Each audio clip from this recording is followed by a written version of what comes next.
been a good week.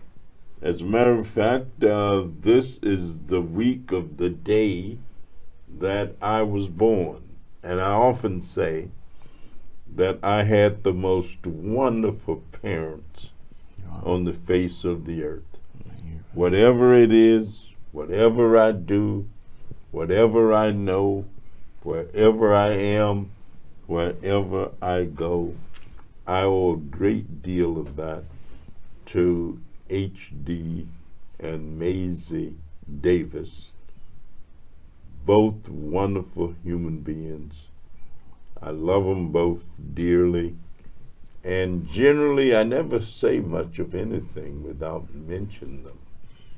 Usually if I have a speech to make, some kind of way I weave into that speech acknowledgement and recognition of our ancestors, those who've gone on before us and charted a way. So they've done that, and because of them, I had a birthday. Amazing. On September the 6th. Oh, wow.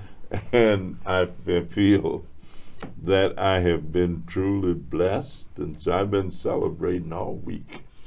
Every day, cake, ice cream, whatever. I said, don't bring any more cake, any more ice cream. But I thank all of those who have wished me well and have been a part of our celebration. I am honored to have a guest in the studio this afternoon, and I'm going to ask him if he would introduce himself, and then I'm going to tell you why he's my guest. Thank you so much, Congressman. I do really appreciate this opportunity. My name is Owolabi Williams, and I'm the founder of Boys Lead Foundation, a nonprofit 501c3 that works with boys and young men of color, bringing down the leadership and raising responsible boys and young men of color in our society. Well, let me tell you, I think that's a tremendous occupation, if you want to call it that, but advocation. That's a great thing to do. I'm going to give a shout out to two individuals that I nominated to be named Angels in Adoption, National Angels in Adoption. Mr. James and Carol Martin, and we just got the notification that they were accepted by this organization that names these individuals. But they have raised 27 children. Wow. In addition to their own 5. Wow. They had 5 children of their own, but they have raised 27 other children who are now all adults except 4 of them. They have 4 teenagers living in their home with them right now. 3 boys and a girl. But the 27 they've raised, and they are indeed angels in adoption. Wow. Let me ask you, Yes, sir. and I was invited to go to a conference in Canada and participate. I couldn't go because something came up involving one of the officers of the caucus of Democrats in Washington, and so I needed to be here when they came.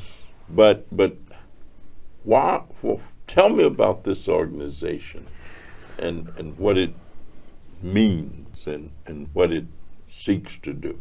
Yes, sir. Thank you so much once again, Congressman. For me, I would like to always tell a very short story. I was working with Texas Department of Criminal Justice, and also I work as a correctional officer, and I see a lot of young boys and young men. I work primarily with young offenders, and I see a lot of young men and young boys going through life by themselves. And most times when I ask the question, why are you here? the responses are always the same. We are here because we don't have nobody to show us how to become a man, how to live into manhood, how to be disciplined, how to become men of character. So I put it upon myself, and as a person of faith, I prayed and I put it upon myself to be that bridge for young people so that we can have responsible, especially responsible boys and young men of color that can become leaders in the society, and people that men can also in turn mentor and raise and be there, be responsible fathers and uncles and big brothers for other younger men across the nation, United States of America. So that is why we started this Boys Lead in 2016 in Houston, Texas. Was when we first had our first one, and we spread across the country. Right now, we are presently in the Midwest, in Chicago, and we have Mr. Collins Awoshika, who is our ambassador overseeing the regions, the Midwest region of Chicago, Ohio, Wisconsin, and the other part. So that is why we are here, and that is why we do what we do, just to see young men become responsible citizens of the nation. Now, you are a law enforcement officer. Yes, sir. In terms of your work, your actual job, how you make a living. Yes, sir. And so you've taken it upon yourself, you and other colleagues. Yes, sir. Now, I detect that you may have come from Africa. Is Yes, that sir. correct? Yes, sir. What part? I've had the good fortune to visit Nigeria. Amazing. I've been to Ghana. Amazing. I've been to Ethiopia. Oh, wow. I've been to Nairobi, Kenya. Oh, I've wow. been to Kenya. Wow. I've been to the Cameroons Oh, 3 wow. times. Wow. And so I've been to South Africa. Oh, amazing. I actually visited with Winnie Mandela at her home in South Africa. And so the boys that you all work with, are they of any only group, or is it any group of boys? I know the conference was in Canada. Yes, sir. And so what was going on in Canada? Okay, sir. So to answer the first question, my name is Owolabi Williams. I'm originally from Nigeria, and I migrated to the United States in 2013. And I've been passionate about working with young people, but now it became more specific to work with young men because I discovered that we needed to bridge the gap for young men to become, people that others can actually look up to. Aside that as well, when I got fully into Boys Lead, the vision is big. And Congressman, I know you've visited Africa a lot. You said a number of people. We primarily work with boys from the age of 10 to 18. And in Africa, we already, our organization is in Nigeria, in South Africa. We have chapters as well in Ghana and in the Cameroons. Now, so aside from Ethiopia, the Eastern African countries that we've not been able to expand to yet, but we have things in view as well for those countries. So now, bringing all of that, so we thought, let's bring all the boys together to have a summit so that they can also talk about what are the goals, what are the challenges they have, why are they not being heard in the society, and why they do what they do. So this summit was to bring all together young men from all across these countries within the ages of 10 to 18 so that we can learn together. Then we can have one voice. Through this conference, we can have one voice. We can now have plans on how to operate within our chapters that we have now, and also work on expansion. So Global Boys Summit in Brampton, Canada was hosted basically to bring all the boys together so that we can have one voice and we can have one agenda on how to make progress as young boys and young men of color specifically. I know that African American males in this country, in the United States of America, are having some challenging times. I'm saying there are many individuals who manage to escape the origins of birth. I count myself as one of those individuals who grew up without a whole bunch of material comforts. Didn't have them, but I just indicated that I had what you needed the most. And that is some wonderful parents who were able to provide something more valuable, I guess, than the material things that people look for. And I guess I've done all right. I mean, I've managed to learn to read and write and do arithmetic and get a job and work and manage. But there are many young African Americans in this country who, for some reason or many reasons, oftentimes fall behind, or they started behind in the beginning. Are we finding that to be the case with any of the young people from African countries that have come here? Yes, that is also the case because most times young people, young men, when they come into a new society, they have what we call the cultural shock. Like now they have to learn new things. They have to unlearn things that, that necessarily become a part of life for them. Now they have to exchange things because, probably we all don't have the same opportunities. And I like your story, where you came from and how you are able to navigate all of those challenges and situations, and you are here today, sir. So one of the things that most young people will go through is the same thing probably all over the world.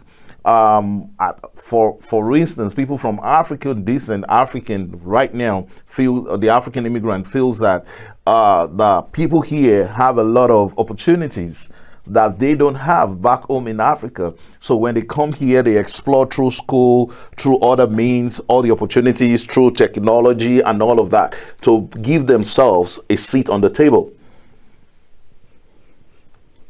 So I traveled to other countries as well. As a matter of fact, today a memorial service was held for Dr. Alice Palmer, who is was a former state senator, but an African American intellectual activist. And I traveled with her former husband, Buzz Palmer, and they had started, and I saw in her obituary, something called the People's Program, which took individuals into other countries, but often looking at the experiences of those individuals in those countries. And I traveled quite a bit with her husband to Europe, to places like Paris and France and Brussels and London and Edinburgh. And so we did the travel piece to Germany and to Europe, as opposed to necessarily going but in all of those countries, there were African immigrants who had come from Africa and were living in those countries. And the experiences of those individuals were very similar to the experiences of the individuals who came to the United States and were living in the United States. Matter of fact, we used to say that talking to African immigrants in London was pretty much the same as talking to a group of African Americans on 63rd Street in Chicago in terms of experiences. Yes. And are you finding that because you obviously are interacting Yes. in many different In many- places yes, where sir. these chapters are? Yes, sir. So we find all of this as challenges and also as solutions. So when we talk to the African Americans and we talk to the African immigrants, most times the challenges are kind of technically almost the same. So this helps us to provide solutions in our own capacity to look at it like, okay, we share similar stories and we have the same challenges, because most times before people will see you, they will actually call you a particular group of people before they hear you speak, because they don't know where you're coming from. They just most time probably judge you by the color of your skin. And with that, we have so many of those challenges. And specifically, I like it when we started and you talked about, you gave, I call it honor to your parents.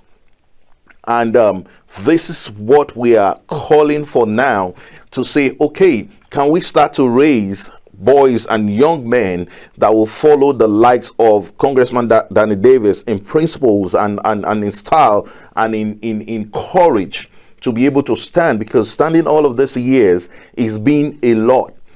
And I will wait for the next question, because I want to say that is what will take us to having the program that we want to have in Chicago, under your leadership, for boys and young men, that will also bring people from around the world to come and learn how you have been able to navigate for all these years and you stand true to what you believe in.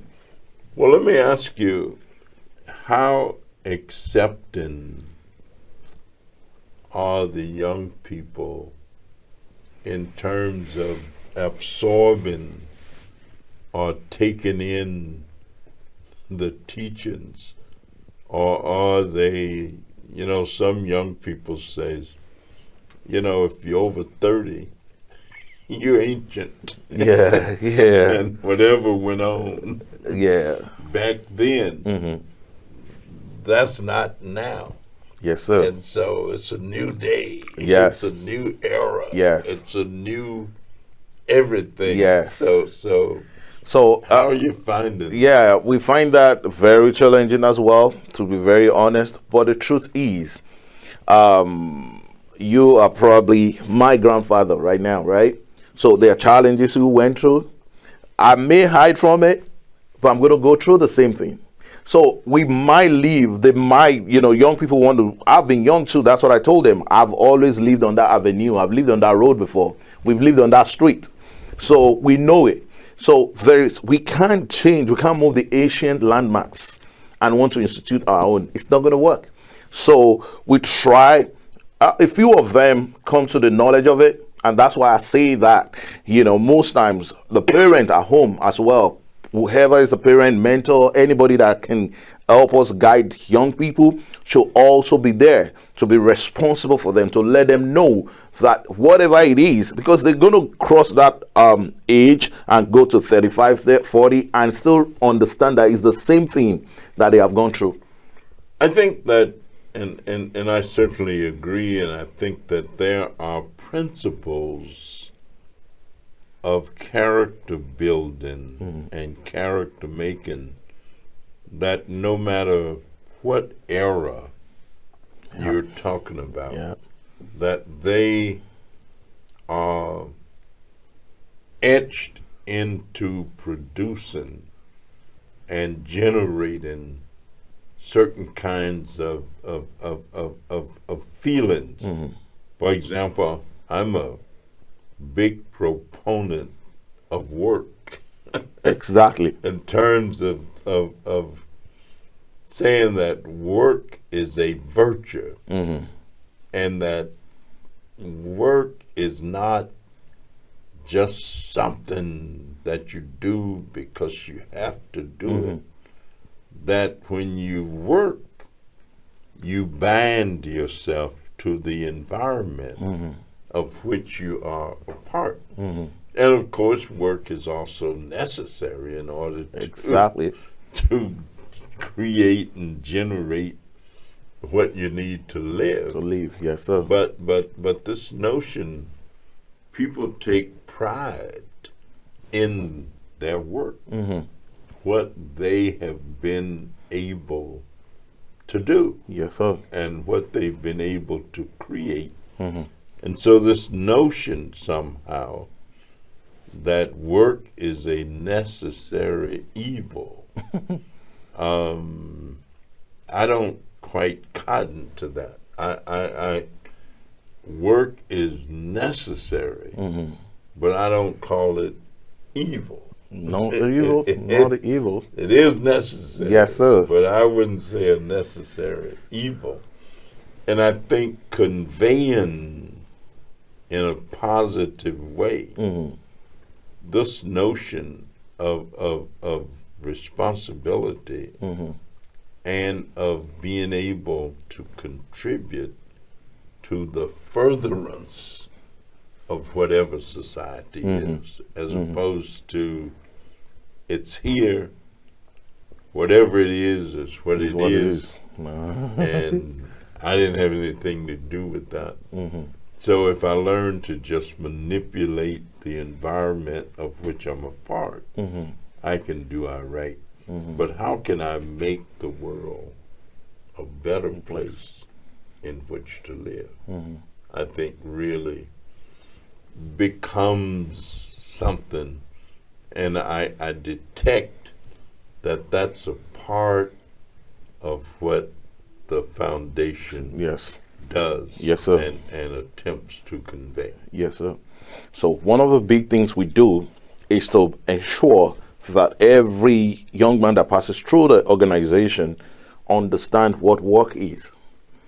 You know, there's a new one that says, okay, smart work is better than hard work. So I say, whatever it is, there's work in it. Do the work. However, there's nothing like smart work without the hard work. You have to learn to work the hard one, then you get smart on it.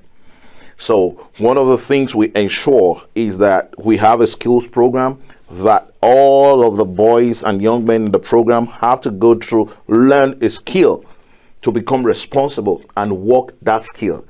Work it. So we encourage them, find something, pour all of yourself into it, and become great at it. Well, let me thank you. It's been a great discussion. It's been great having you. Thank you. And I trust that we're going to be able to have one of those conferences here in Chicago where we can try and emulate or duplicate what took place in Canada Yes. last week. And we just look forward. It's been a pleasure. Thank you, Congressman. It's wonderful Thank you, sir. having you with us. Thank you, sir. And to all of our viewers, thank you for watching. Thank you for being. Be good to yourself and better to somebody else. And we'll see you next week. Thank you.